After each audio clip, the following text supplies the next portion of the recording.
서울광역방송센터입니다. 오늘 여의도 초대석은 정치 읽어주는 남자 정치구단 박지원 전 국가정보원장과 함께 정치권 이슈 들어보겠습니다. 원장님 안녕하세요. 네, 안녕하세요.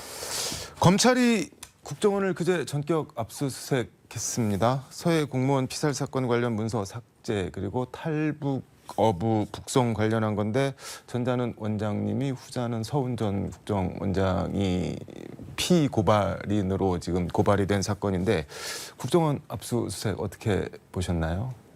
당연히 해야죠. 네, 당연히. 그러나, 예, 그렇죠.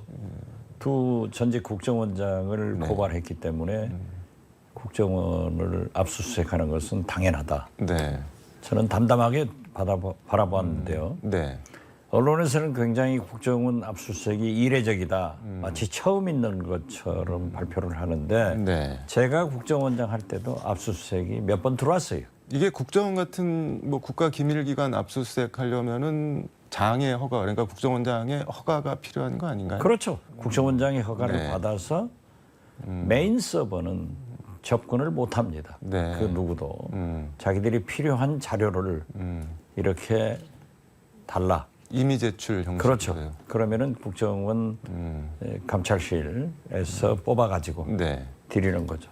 뭘 가져갔을까요? 추정을 해보신다면. 글쎄요, 모르겠어요. 저는 지금 현재까지도 무엇으로 고발됐는지 전화도 못 받았고 또 내용도 모르고 네. 자기들 가지고 싶어간 것 가져갔겠죠. 네. 원장님이 서해 공무원 피살 사건 관련해서 국정원 자체적으로 생산한 문건을 비서실장을 통해 삭제하라고 지시했다. 이런 언론 보도가 나왔는데 사실인가요? 사실 아닙니다. 완전히 소설 쓰는 건데요. 예. 그런데 거듭 말씀드리지만 국정원에서는 맨 처음 SI 네. 군사 기밀 첩보를 삭제했다. 그것은 제가 아니고 국방부에서 네. 한다라고 하니까 이제는 두 번째로 첩보 보고서를 삭제 지시했다. 하지 않았다. 그러한 것은 모두 메인 서버에 저장돼 있다. 그러니까 세 번째로는 청와대 지시를 받고 삭제했다. 문재인 대통령은 저에게 2년간 국정원장을 할 때 인사나 업무에 대해서 한 번도 지시해 준 적이 없어요. 네. 그걸 내가 굉장히 감사하게 생각하는데요. 네 번째, 지금 말씀하신 네. 비서실장한테 지시를 해서 삭제를 했다. 저는 얼굴도 모르는 사람인데 능력이 있다고 해서 비서실장을 시킨 거예요. 네. 그래가지고 나중에 기조실장까지 승진을 했는데 네. 하지 않았어요. 지시한 적 그분에게도 없다. 제가 한번 확인해 봤어요. 안 했어요. 이게 지금 피사실 공포 말씀을 해주셨는데 공표 이 기사를 보면 검찰발 기사입니다. 이거 어떻게 봐야 될까요? 그 어디서 하는지 알겠어요? 국정원인지 검찰인지 모르지만은 네. 아무튼 소설 열심히 써라. 저는 뭐 떳떳하게 네. 저한테 지금 할 일도 없는데 걸어온 싸움을 박지원이 마다하지 않겠어요? 저는 싸워서 반드시 이깁니다. 제가 말이죠. 대북송금 특검, 네. MB는 보혜저축은행 네. 가지고 저를 죽이려고 했고 박근혜 네. 제가 1심에서 무죄 판결을 받았는데 우병우 민정수석 보내서 네. 항소심 대법원에서 유죄 판결을 하도록 압력을 했지만은 네. 제가 살아나왔어요. 지금 세 번째 하는데 물론 많이 염려하실 것으로 알고 네. 있습니다. 그렇지만은 딱 그런 거 아니에요? 야 국정원에서 그래도 고발했는데 뭐가 있지 않겠느냐? 천만의 말입니다. 저는 아주 신나게 싸우고 오히려 제가 지금 실업자인데 매년 방송에 불러나가서 출연하니까 네. 제 수입이 증가돼서 아주 기분이 좋습니다. 알겠습니다. 국회 사법개혁특위 운영 관련해서 여야 동수로 6대 6으로 구성하고 위원장은 야당 민주당이 맡고 그 결정은 여야 협의가 아닌 합의로 하기로 여야 원내대표가 합의를 했는데 이건 어떻게 보시나요? 글쎄요, 지금 현재요. 네. 우리 국민은 관심 없습니다. 타겟특위 관심 없다. 그렇죠. 국회가 빨리 정상화돼서 네. 경제, 물가를 잡으라고 하는데 국회에서 저렇게 싸우는 건 이해할 수가 없습니다. 네. 이게 큰일 납니다. 그래서 저는 국회도 빨리 정상화돼야 되지만은 네. 그러한 것을 국회에서 빨리 합의해가지고 정상화하고 네. 그리고 대통령은 다른 거 하시지 말고 경제 살리고 물가 잡는데 노력하셨으면 좋겠습니다. 알겠습니다. 권성동 국민의힘 대표 직무대행 겸 원내대표가 어제 KBS, MBC 깨놓고 말해서 다 민주노총 언론노조가 장악한 거 아니냐 이렇게 얘기를 했는데 이 발언은 어떻게 보시나요?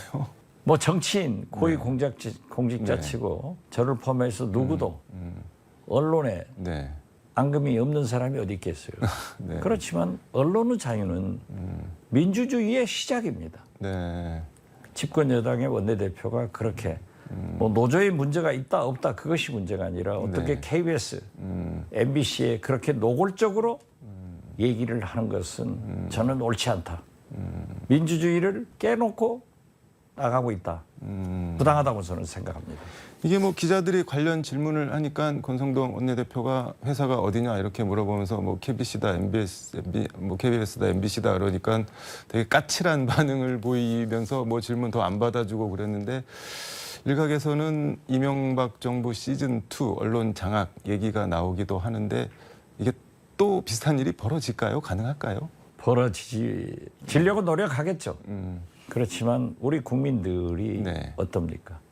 또 언론이 옛날 독재 정권에도 한거한 언론인데요. 네. 제가 우스갯소리로 그럽니다. 지금 연탄가스가 없어졌지만은 네. 그래도 아직까지 연탄가스 2가지가 남아 있다. 아무리 틀어막아도 새 나와서 성가시게 하는 게 첫째 기자다. 두 번째 좋은 뜻인가요? 아니면 연탄가스? 두 번째 국회의원이다. 네.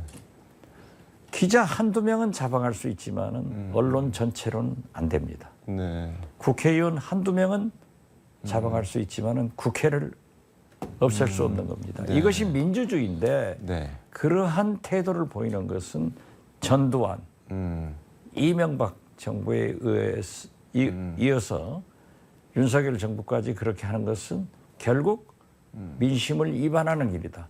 그래서 그러한 것들이 모여가지고 윤석열 대통령의 지지도가 땅바닥으로 떨어졌다 이렇게 봅니다. 이번 주 일요일 17일 재헌절에 이재명 의원이 당 대표 출마를 공식 선언한다고 하는데 이거는 어떻게 보시나요? 하겠죠. 네. 저는 하리라고 봅니다. 최근에 네. 여론조사를 보면은 네. 다음 대통령, 차기 대통령 후보로 누가 적당하냐? 이재명 후보가 38.5, 네.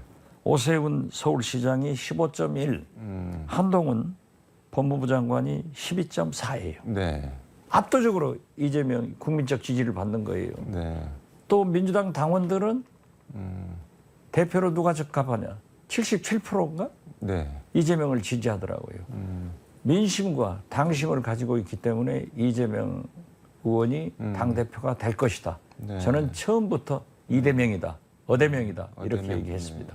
이게 최고위원 선거랑 지금 당대표 선거가 이제 같이 치러지는데 개파전, 이른바 짝짓기 투표 우려가 나오고 호남 소외되는 거 아니냐 이번에도 이런 걱정도 광주 전남에선 나오는데 이거는 어떻게 보시나요?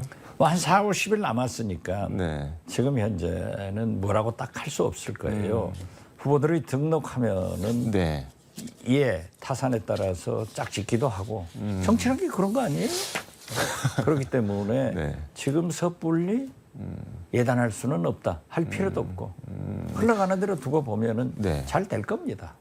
박지원 전 비대위원장은 오늘 당대표에 나가겠다고 공식 선언을 했는데 비대위랑 당무위에서 피선거권 없다 이렇게 정리를 했는데 본인이 출마를 하겠다고 하면 이거 뭐 어떻게 되는 건가요? 그거에 한다 해도 네.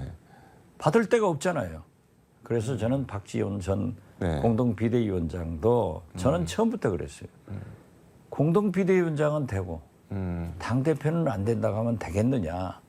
어떻게 좀 귀를 터줘 봤으면 좋겠다라고 네. 했는데 당 공식 기구에서 안 된다고 유권 해석을 내렸지 않습니까? 네.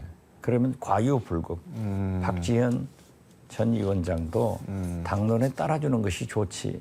그걸 꼭 나가겠다 하는 것은 지금 현재 네. 안 그래도 민주당이 어려운데 당을 자꾸 어렵게 만들고 있기 때문에 전 공동 비대위원장답게 네. 당론을 따라주는 것이 좋다. 나는 출마하지 말았으면 좋겠다. 이렇게 말씀드립니다. 이게 광주 방송이 여론조사를 했는데 차기 국민의힘 당대표로 이준석 대표가 지금 당원권 6개월 정지 징계를 맞은 이준석 대표가 1위를 차지를 했습니다. 이건 어떻게 봐야 될까요? 지금 다른 여론조사도 네. 이준석 대표가 22, 안철수 20%대로 의원이 예. 20 이렇게 그냥 확 떨어지더라고요. 네. 당연한 거 아니에요? 당연하다. 토사구팽 됐는데 이준석 당 대표 때문에 정권 교체가 됐고 네. 지방선거 압승을 했다고 하면은 당원들이나 국민들은 아쉽게 생각하는 거죠. 그래서 저는 네. 지금 현재 뭐 6개월간 네. 당권 정지가 됐다 하더라도 6개월 금방 가요. 네. 당대표로 복귀할 수도 있고 더 큰 일을 도모할 수도 있다. 그러니까 결국 정치인은 국민 속으로 들어가야 됩니다. 국민과 함께 해야 됩니다.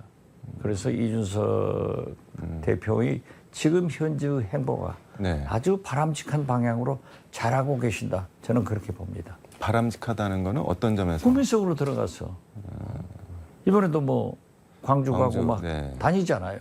그 다음에 또 나올 거라고 보세요? 당연히 나오죠. 나이가 30대인데 도전 안 하겠어요? 자기 억울한 점도 있잖아요. 그거를 이른바 윤핵관들이 내버려 둘까요? 그러니까 지금 유승민 의원 같은 네. 분이 윤핵관들한테 조폭 같다고 얘기하잖아요. 그리고 저는 네. 오세훈 시장의 행보를 잘 봐야 될 겁니다. 오세훈 시장은 차기 대권을 반드시 생각하고 계시는 분인데 지금 현재는 보면은 물론 이번에는 자기가 좀 앞섰지만은 한동훈 법무부 장관이 내부에서 상당히 가고 있단 말이에요. 네.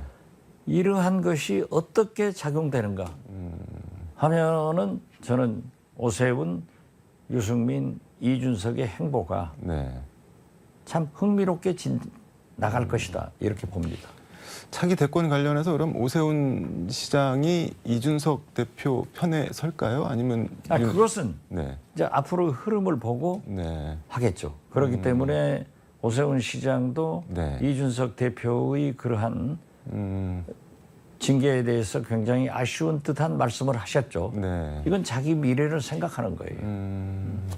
알겠습니다. 마지막으로 이거 하나 여쭤보겠습니다. 정치권 일련의 흐름을 보면은 뭐 원장님 고발 수사도 그렇고 여권에서는 강제 북송, 뭐 탈북 어부 강제 북송, 뭐 국정조사 특검 이런 얘기까지 나오는데 전임 문재인 정권 때리기로 지지층 결집을 시도하고 뭐 여론조사 반전을 꾀하는 거 아니냐 뭐 이런 시각도 있는데 어떻게 보시나요? 일련의 흐름.